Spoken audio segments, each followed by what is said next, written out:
Welcome to my another video. I hope आप सब भी अच्छे होंगे। मैं भी अच्छी हूँ, बट थोड़ा बहुत कोल्ड है। शायद आपको मेरी आवाज़ से पता चल रहा हो, और नहीं भी पता चल रहा हो तो मैंने बता दिया है। सो ये सब तो साइड करते हैं, चलो वीडियो को स्टार्ट करते हैं। आज मैं आपसे बात करने वाली हूँ प्रेरणा, पम्मी एंड ऑल्सो कशिश, प्रेरणा की सिस्टर।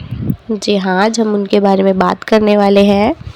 पहले तो मैं आपको बता देती हूँ कि भाई प्रवीण डेढ़ा जो पम्मी है, उनकी लाइफ बिल्कुल भी अच्छी नहीं चल रही है। देखकर ही पता चल जाता है कि लोग कितने खुश हैं, कितने नहीं हैं खुश। और ये दिखावा बिल्कुल भी नहीं है, क्योंकि दिखावा भी एक अलग तरीके से पता चल जाता है, लेकिन ये दिखावा नहीं है। साफ पता चल रहा है कि वो 1% भी अपनी लाइफ में इस टाइम खुश नहीं है। वो बहुत दिख रहा है कि वो चाहते हैं कि सब चीज़ें वो ठीक कर सके।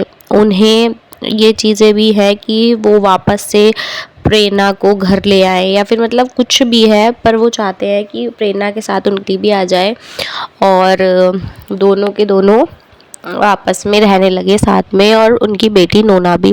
देखो गाइस, हम ये तो सब सोचते हैं कि पहले जब थे तो नोना उनके साथ तब भी नहीं रहती थी, लेकिन आपने कभी ये चीज़ नहीं देखी होगी कि पम्मी जो है वो हमेशा अपनी बेटी से मिलने के लिए ज़रूर जाता था। हर रोज़ ही उनके घर मतलब प्रेरणा और वो जाते थे और मिलने के लिए, मतलब डेली अपनी बेटी से वो मिलता ही था। वहीं दूसरी तरफ प्रेरणा या फिर किसी ने, हाँ प्रेरणा ने ही अपने व्लॉग में एक बार बोला था कि जब वो कहाँ थे, जब मेरी बहन ने ही रखा है मेरी बेटी को, मेरी मम्मी ने रखा है, उस टाइम पर किसी को याद नहीं आती थी कि अपनी बेटी की। तो प्रवीण ने इस चीज़ का जवाब भी दिया है पम्मी ने। उन्होंने ये चीज़ें भी बोली हैं कि मैं तो तब भी बहुत चाहता था, मैंने तो हमेशा से रखना ही चाहा है, लेकिन जो उनकी मम्मी है, मतलब उनको तो वो प्राणी करके ही बोलते हैं। तो जो वो प्राणी है वो हर 5-10 मिनट, आधे घंटे के बाद ही बोलने लगती थी कि मुझे याद आ रही है, मेरा मन नहीं लग रहा है, तुम नोना को ले आओ यहाँ पर। कुछ भी होता था तो वो नोना को फटाफट से घर पे बुला लेती थी, मतलब उनको रखने ही नहीं देती थी नोना को उनके घर पर। तो अभी गाइज नोना बिल्कुल, अभी तो वो छोटी ही है, उसे इतना पता भी नहीं है। अगर वो सामने अगर अपने पापा को देखती है तो वो थोड़ा बहुत मतलब बातचीत हो जाती है, लेकिन अभी तो उसको अगर बिल्कुल भी प्रवीण पम्मी नहीं मिलेंगे अपनी बेटी से तो वो तो बिल्कुल भी याद नहीं करेगी। वो तो भूल ही जाएगी कि मेरे पापा कौन है, ना तो उसे लगाव रहेगा, क्योंकि जब हम आपस में मिलते रहते हैं, साथ में रहते हैं, तो ही तो हमें मतलब पता चलता है ना कि कौन क्या है, कौन क्या नहीं है। तो ऐसे तो मतलब अगर यही साथ में रखेंगे प्रेरणा के घर वाले और प्रेरणा ही, तो वो तो सिर्फ इन्हीं को जानेगी, इन्हें तो वो जानेगी नहीं, क्योंकि जो वो उसकी एज है इस टाइम वो जानना शुरू कर रही है सबको। तो अब से वो जब भी बड़े होती रहेगी, जितना भी उसको सब चीज़ें अब याद रहती रहेंगी, लेकिन अब तो वो बिल्कुल भी प्रेरणा से पम्मी नोना से मिल ही नहीं पा रहा है। तो ये चीज़ें तो बिल्कुल भी ठीक नहीं है।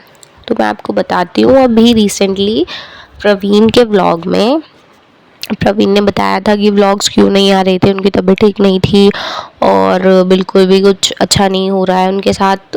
और ये सारी चीज़ें उन्होंने क्लियर करी थी कि व्लॉग से रिलेटेड और क्यों मेरी तबीयत ज़्यादा ख़राब हो रही है और क्या क्या चीज़ें थी, तो ये सब चीज़ें उन्होंने क्लियर कर दी। फिर जो दूसरा व्लॉग उनका आया था, उन्होंने दिखाया था कि उन्होंने नोना की फ्रेम बनवाई है। उन्होंने नोना की फ्रेम बनवाई थी जिसमें पम्मी और नोना की बहुत प्यारी प्यारी सी फ़ोटोज़ कैप्चर थी। उन फ्रेम में काफ़ी मतलब बहुत ही अच्छी अच्छी फ़ोटोज़ हैं, वो शायद आपने रील्स में भी देखी होंगी। उनकी वो वीडियोस में उन्होंने बताया कि मैंने ये स्क्रीनशॉट लेकर भी वो बनवाई है फ्रेम। तो गाइज़ ये तो साफ़ है कि कोई भी जो भी पिता होते हैं वो अपनी बेटी को ऐसे किसी को मतलब बिल्कुल ना मिल पाए तो कितना मजबूर है, उसे कितनी ज़्यादा यादें भी, मतलब उस कितना टाइम, मतलब ये तो है ही कि हर पापा जो भी होते हैं, हर पिता सबको अपनी बेटी अच्छे लगते हैं, अपने बच्चे सबको ही अच्छे लगते हैं। अब वो तो उनके आगे मजबूरी आ रही है कि वो मेरे से नहीं हो रहा है, ये सब प्रेरणा की फैमिली की वजह से ही हो रहा है। क्योंकि आप खुद देखो कि कोई भी चाहता नहीं है कि मतलब अगर लड़ाई होती है तो हर कोई चाहता है कि पैचअप हो जाए, सब चीज़ें नॉर्मल हो जाए। बट प्रेरणा ने इस बार ऐसे रास्ते बंद कर दिए हैं पम्मी के लिए। एक तो उन्होंने अपना घर ही चेंज कर दिया, सबसे बड़ी बात। अब उन्हें फ्लैट का रास्ता भी पता है, तो वहाँ पर भी उनको ही पता होगा कि वो किस तरीके से वहाँ पे जाते होंगे। और उन्हें फिर उनके पहली बात, उनके कोई कॉल पिक नहीं करता होगा क्योंकि उनके घर में किसी से उनकी बातचीत नहीं है, अंशु कशिश किसी से भी नहीं। तो वो किसके थ्रू ही जाएं, किसे ही बताएं, सीधा जाकर उनके घर पर भी खड़े नहीं हो सकते हैं, उनके फ्लैट में जाकर ही। तो उनके आगे बहुत प्रॉब्लम्स है जिस वजह से वो नहीं जा पा रहे हैं बार बार।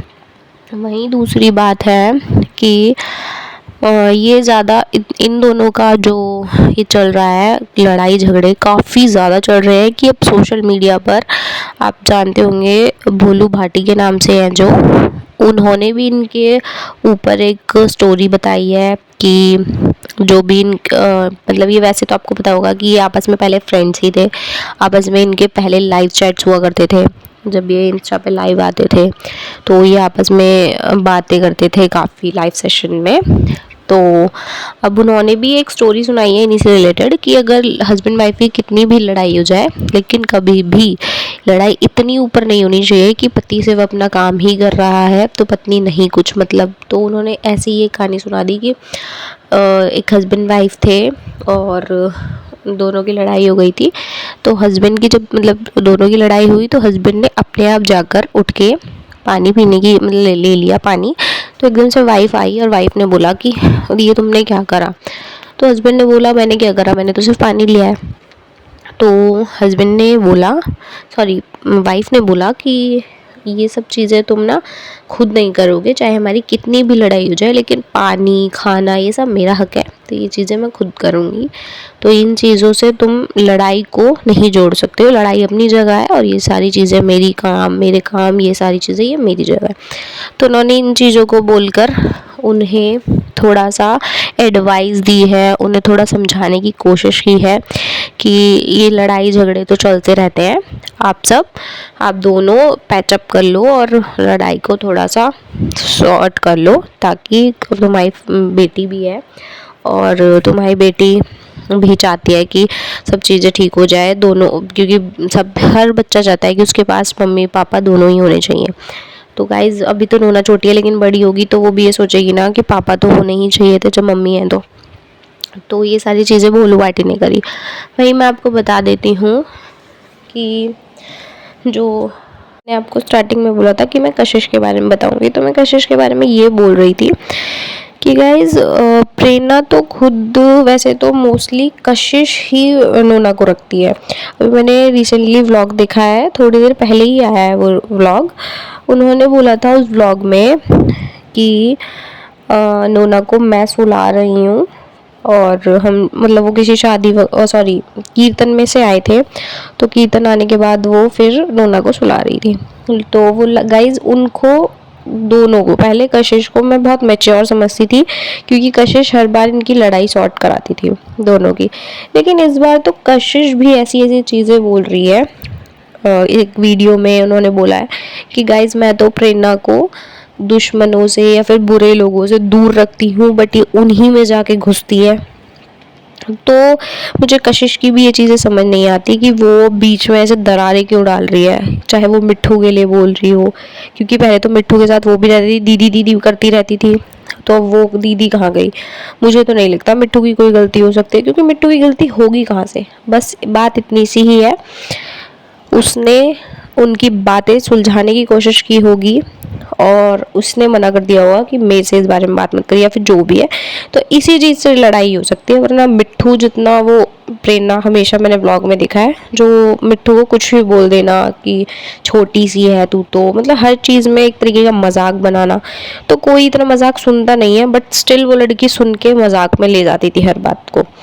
बट प्रेरणा अलग ही एटीट्यूड में है इस टाइम तो, क्योंकि उसे ना तो अपना घर दिख रहा है ना कुछ दिख रहा है। मुझे तो ये समझ नहीं आ रहा कि सोच के क्या बैठी है, क्या ये सोच के बैठी है कि अब दूसरी शादी कर लेगी या फिर कुछ ऐसा, क्योंकि जिस तरीके की उसकी चीज़ें चल रही हैं ना, वो उसे दिख रहा होगा कि जब हर एक व्लॉग को देखती है तो प्रवीण मतलब मम्मी की क्या हालत हो रही है, देखकर भी उसे कोई फ़र्क नहीं पड़ रहा। तो इसका मतलब तो यही है ना कि उसे मतलब ही नहीं रहा ऐसी लड़कियां पता नहीं क्यों होती है कि पहले सब कुछ अच्छा, फिर एक छोटी सी लड़ाई पे इतना। तो मैं तो प्रेरणा को, अगर प्रेरणा सबके व्लॉग्स को देखकर, वीडियोस को देखकर सबको यहाँ पे धमकियाँ देने आती है या कुछ भी, तो थोड़ी बहुत एडवाइस भी ले ही लिया करें। ये फालतू की चीज़ें, जो भी अपनी ज़िद है या फिर जो भी सोच के वो बैठे हुए हो, इन चीज़ों को आप छोड़ दो और ट्राई करो कि आप नॉर्मल हो जाए आपका रिलेशन और सब कुछ, क्योंकि इनमें कुछ नहीं रखा है। जब आपके इतने अच्छे फ़ैन फॉलोइंग थी, मतलब हर कोई आपको पसंद कर रहा था, क्यों? क्योंकि उस टाइम पे आप सही थे, सही भी थे। आपकी जो फ्रेंड्स हैं आज वो मम्मी का साथ दे रही हैं, लाइक हीना, मिठू, धीरे धीरे सारे लोग जो हैं आपसे अलग होते जा रहे हैं। तो इसका तो कोई तो रीज़न ही होगा ना, कि उन्हें भी आपकी गलतियाँ दिख ही रही होंगी, तभी वो आपसे बोल रही होंगी और आप ये चीज़ें बर्दाश्त नहीं कर रहे होंगे। फिर आप कमेंट में भी बोल रहे हो कि किसी ने मुझे फॉलो वो अनफॉलो नहीं किया, मैंने लोगों को अनफॉलो किया है क्योंकि मुझे उनसे बात नहीं करनी। तो ये सब दिखा के आप बहुत बड़े नहीं हो रहे हो और ना कुछ हो रहा है, आपकी इमेज ही घट रही है। आप सिर्फ ये चीज़ दिखा रहे हो कि मेरे से बढ़कर कोई नहीं है। हाँ, तो यही है, अभी तो खैर इनके लाइफ में यही चल रहा है। वहीं दूसरी तरफ अगर मिट्ठू की बात करें तो मिट्ठू के इंस्टाग्राम पर 1 मिलियन फॉलोअर्स हो गए हैं और जो कि मिट्ठू बहुत खुश है। उन्होंने ये चीज़ें भी बताई हैं कि उन्होंने मतलब ये चीज़ें बोली थी, जो जलने वाले लोग हैं वो जलते रहें, इसी वजह से आज वो पीछे है। ये बात हो ना हो, डायरेक्ट मुझे तो जो लगता है वो प्रेरणा के लिए ही बोली गई है, क्योंकि प्रेरणा के लिए इसलिए बोली गई है क्योंकि एक टाइम पे मिट्ठू का चैनल फ्रीज हो गया था, मतलब कुछ टाइम के लिए, और उन्होंने ये सारी चीज़ें जो बोली हैं वो इन्होंने प्रेरणा के लिए बोली हैं। जब मिट्ठू का चैनल फ्रीज हो गया था, उन्होंने अपनी ये चीज़ें खुद भी इंस्टा पे बताई हैं। उन्होंने बोला है कि जो जलने वाले हैं वो जलते रहें, और ये सारी चीज़ें जो है मैंने अपनी मेहनत से करी है, मेरे कोई फेक फॉलोअर्स नहीं है। तो ये सारी चीज़ें अपने दिमाग से निकाल दो कि ये सारी चीज़ कि ये फेक फॉलोअर्स हैं। फेक फॉलोअर्स ही बढ़ाने होते तो अब से बहुत टाइम पहले ही बढ़ा लेती मैं, लेकिन मैंने अपनी मेहनत से ये चीज़ें करी हैं। तो फालतू के न्यू आईडी से बनाकर अपनी बकवास करने की यहाँ ज़रूरत नहीं है। और उन्होंने ये प्रेरणा के लिए इसलिए बोली है, मुझे ये इसलिए लगता है क्योंकि मिट्ठू का चैनल फ्रीज हुआ था, वो उस टाइम पर उनके फॉलोअर्स प्रेरणा से बहुत कम थे, जिसके बाद उनके धीरे धीरे बहुत अच्छे गेन हुए जब उन्होंने एक कंटेंट पकड़ा था, जो था गाड़ी में, जो भी इन्होंने गाड़ी में वीडियो बनाई। उसके बाद धीरे धीरे प्रेरणा भी कॉपी करने लगी, कशिश भी कॉपी करने लगी, वॉटएवर, ये तो खैर कॉपी कैट है ही। लेकिन उन्होंने ये सारी चीज़ें जब करी थी तब उन्होंने अपने दम पर, मतलब उनके फॉलोअर्स गेन होने लगे थे। तो साफ है इससे तो कि ये किसके लिए बोला जा रहा है, ये प्रेरणा के लिए बोला जा रहा है कि वो आज पीछे हैं। मतलब चिढ़ते रहो तभी तुम चिढ़ चिढ़ के पीछे ही हो। तो जब उनके इतने कम थे, आज वो प्रेरणा से बहुत आगे हैं, उनके 1 मिलियन प्रेरणा से पहले हो गए हैं। इतने पीछे होने के बावजूद उनके 400 कुछ थे जब प्रेरणा के 600 थे। तो उन्होंने मतलब इतना ज़्यादा अपने फॉलोअर्स को अर्न किया है, उन्होंने इतना ज़्यादा मेहनत तो भाई बहुत ही किया उस लड़की ने। उसका हर एक इवेंट में जाना, साफ साफ दिखता है कि उसने मेहनत की है। तो ये तो खैर हो गई मिट्ठू की बात। और मैंने आपको मम्मी के बारे में बता ही दिया है कि अभी मम्मी बिल्कुल भी खुश नहीं है, अपनी लाइफ में सरवाइव कर ही रहे हैं जैसा भी उनका चल रहा है।